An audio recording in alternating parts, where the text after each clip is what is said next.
Hey guys, it's the Gothic Slenderman again, and I have a new Gothic truth for you. So yesterday, I released a top 10 creepypasta characters list. So far it's doing pretty decent, already got a lot of views.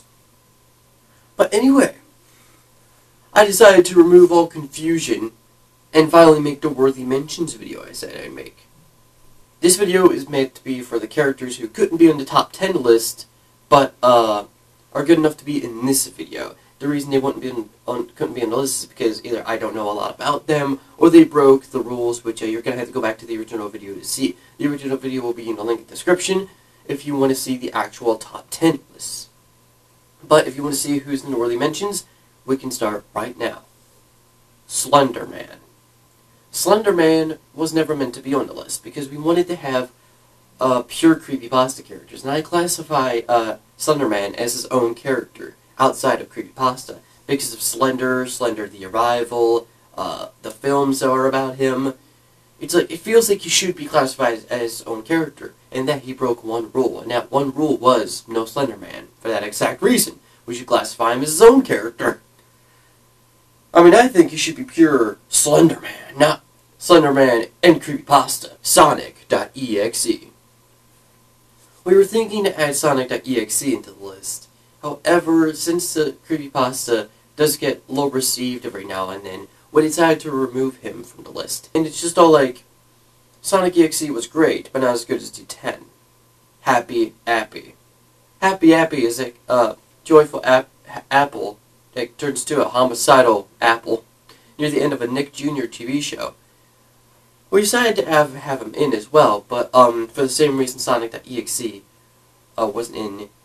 It's because the other 10 we thought were better than Appy. Skin Taker from Candle Cove. We had the idea of having Skin Taker, however, the creepypasta Candle Cove, as it goes into the form of a blog, doesn't really focus on just the Skin Taker, focus on the show Candle Cove. There's no point in having the Skin Taker, because it doesn't really focus on him. Dead Bart and Squidward Suicide. We had the idea of having Squidward from Squidward Suicide be on the list, and possibly even Bart from the creepypasta Dead Bart. But we decided against it, mainly because there's no real alterations between the characters, besides the fact that Bart's dead and Squidward is suicidal and dies. Those are the really real alterations, and that was one main rule we had, is that the fan-based characters like Suicide Mouse and Ben had to have large changes from their original counterparts, and they didn't really have a lot of changes. Croentus Demania. The reason we didn't want to have our own creepypasta character on the list is because that would make it sound too self-righteous, and I think I'd let the fans decide if Croentus should be on the list or not. Laughing Jack and Tiki Toby. The only reason these characters weren't on the list is because they broke one rule, the fact I didn't know a lot about them. I know of their existence, but it's just I never read their creepypastas to really get to know these characters. I plan to do that at some point in time, just the creepypastas are really long, and I'm an idiot, okay? You're lucky I sat through Jeff the Killer. You're lucky I remember my own birthday. Ghost, from the Pokemon creepypastas.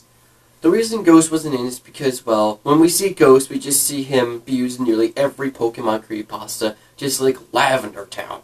And the only time he was used very well was in Pokemon Creepy Black, where he was just Ghost that killed people and killed Pokemon. We really wanted to have Ghost as like a Pokemon representative, since it's like so many Pokemon creepypastas.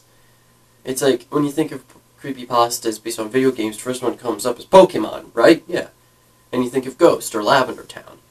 But we thought that'd be too predictable, and Ghost was just used so many times in many good and bad creepypastas, we're just not sure if people would follow.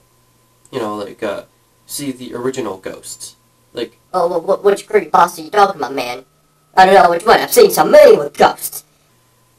The last one I'd like to talk about is Mr. Widemouth. Mr. Widemouth is a creepypasta that messes with children to get them to kill themselves in strange ways, like teaching them how to juggle and getting them to pretend there's a trampoline under a fucking window. But that just ain't true, kids! Mr. Widemouth, what do you plan on doing with these kids? If you pretend hard enough, a trampoline will appear under the window, and you bounce right back up like a feather. To be honest, he was going to be in the list too, but the same reason he wasn't in was the same reason Happy Appy and Sonic.exe weren't in, because we thought the other 10 would be more